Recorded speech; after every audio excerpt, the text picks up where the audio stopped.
Hello, everybody.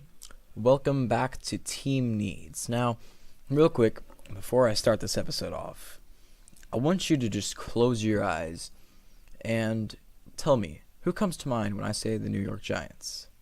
It's Eli Manning and Odell Beckham Jr., right? Well, at least that's how it is for now.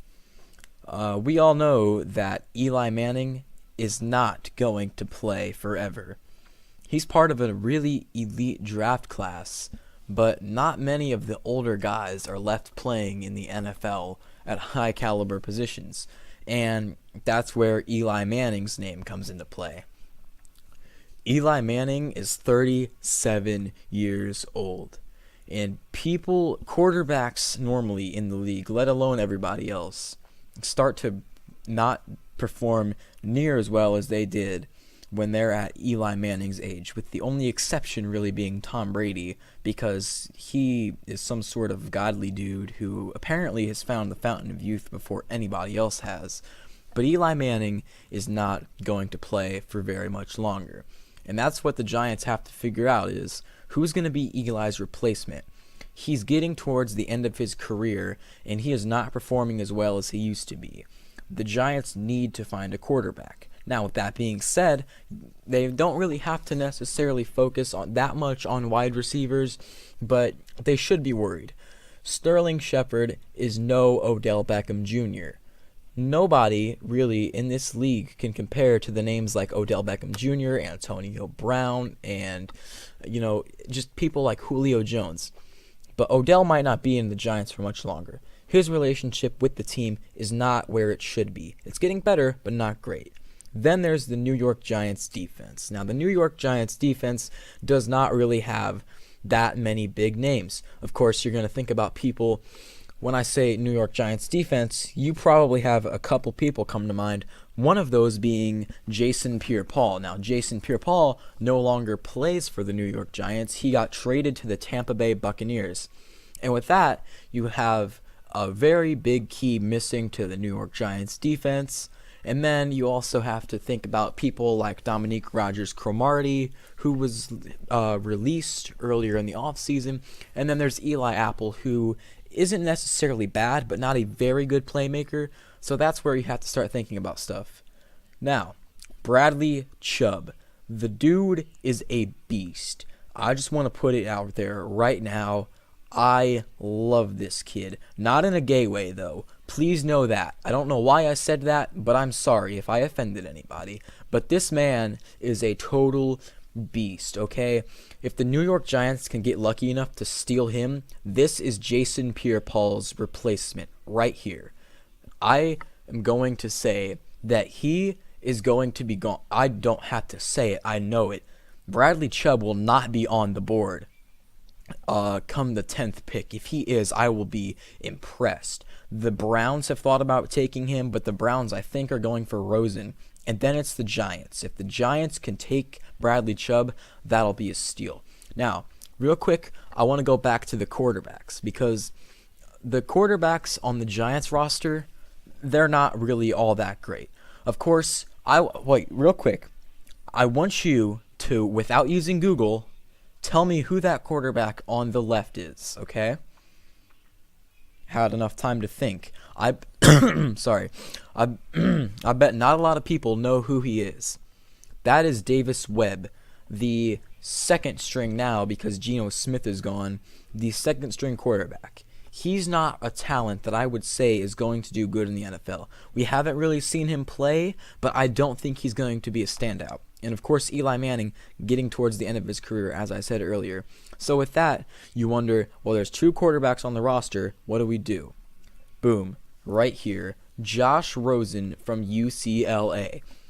Rosen is going to be a great replacement. This draft is filled with so many quarterbacks where even if you don't take Rosen, you still have plenty and plenty of other talented, just as talented, and as I might say so, even more talented than Rosen. We don't really know how talented these guys are going to be during the NFL, because there's a lot of a difference from playing on college versus the NFL.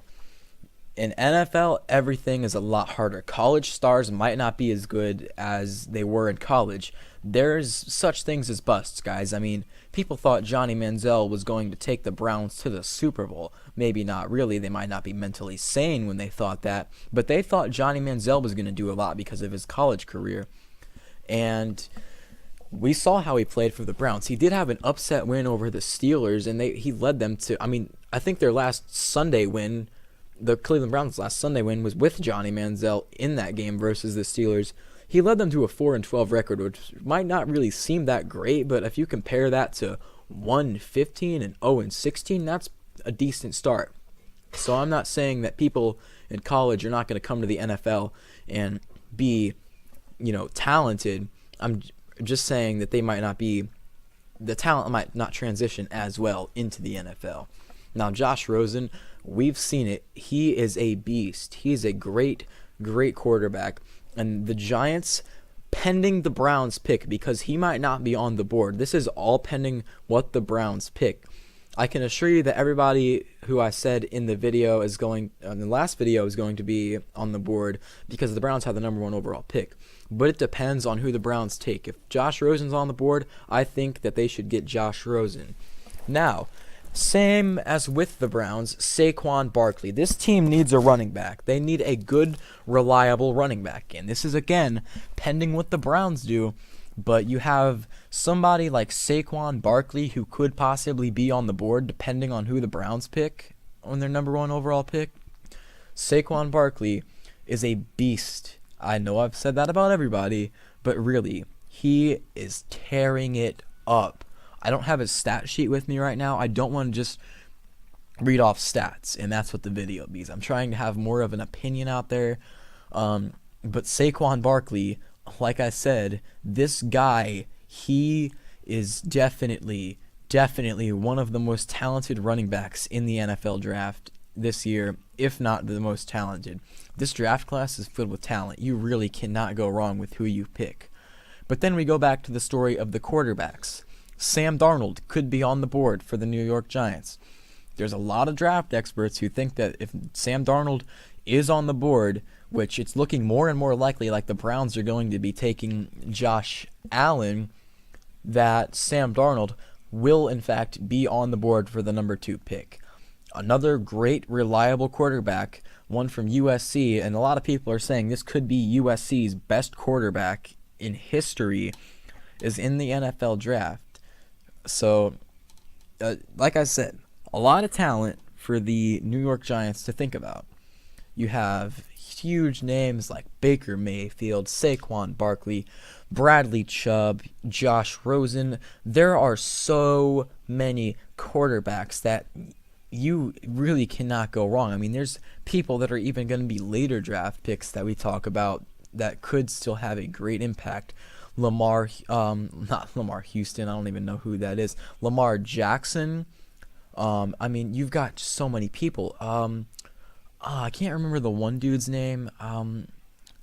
That really bugs me. I can't remember his name. I know who I'm thinking of, but I cannot for the life of me remember his name. But like I said, great talents. No matter who they choose in this second pick, they're not going to be wrong. They have plenty of options. Now, thank you everybody for watching this video. The next episode is going to be for the Indianapolis Colts. Thanks for watching. If you guys have any comments, let me know. Thank you so much. I will see you guys next time.